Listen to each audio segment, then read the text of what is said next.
Good afternoon. You'll now watch the recording of the radio commentary. I recorded it last night. The commentary was released this Monday morning, October 20th. Remember to subscribe and don't forget to like or dislike it at the end. Let's get to the commentary.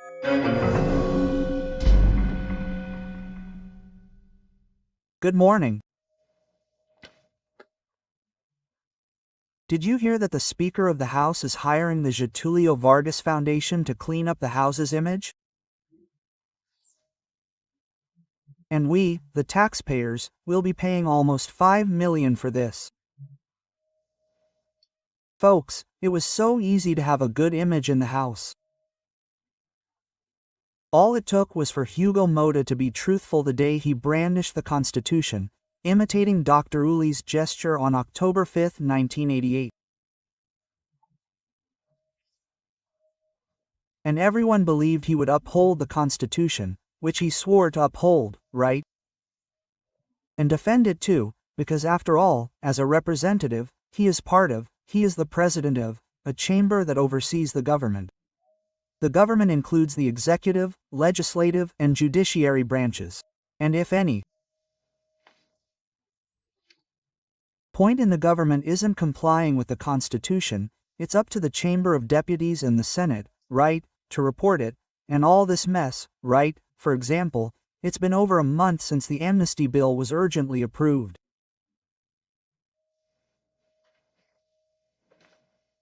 There's not even a bill.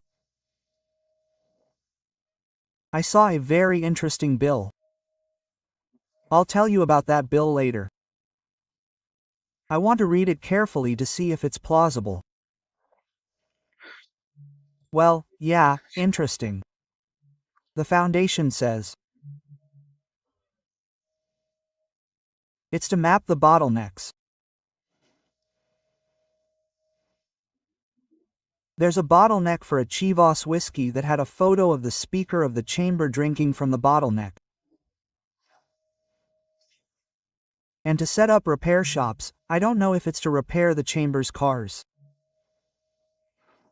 My God. Yeah, at least we find some things funny. Well, yeah, there's another issue here.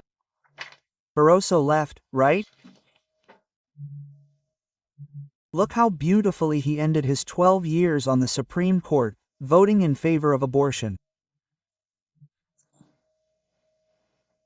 Yeah.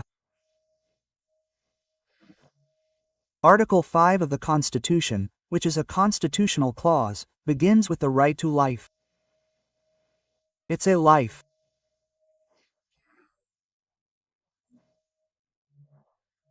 The second article of the Civil Code states that the rights of the unborn are guaranteed from conception, right?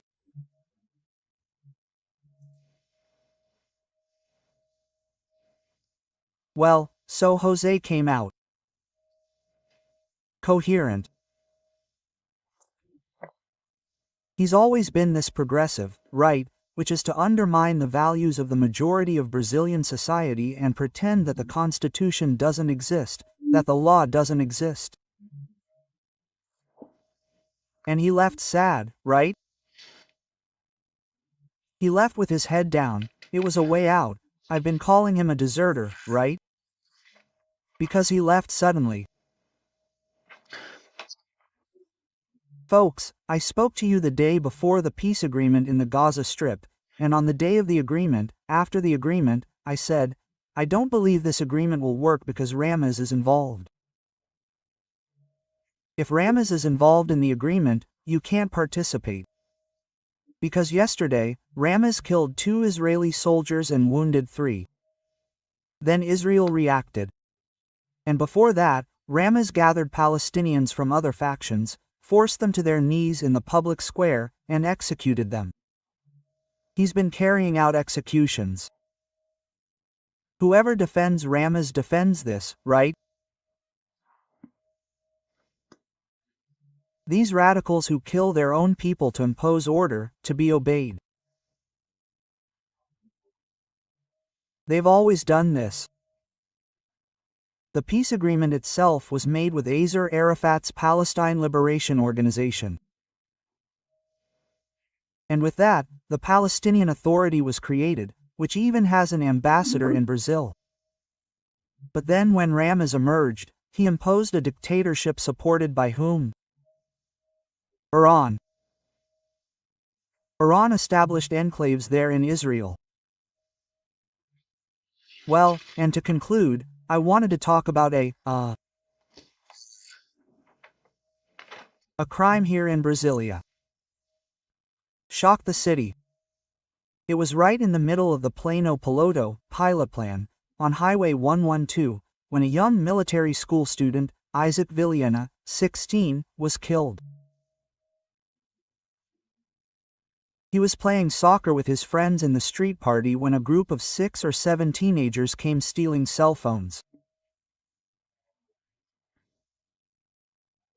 Isaac ran after one of them to get his phone back and was stabbed in the chest.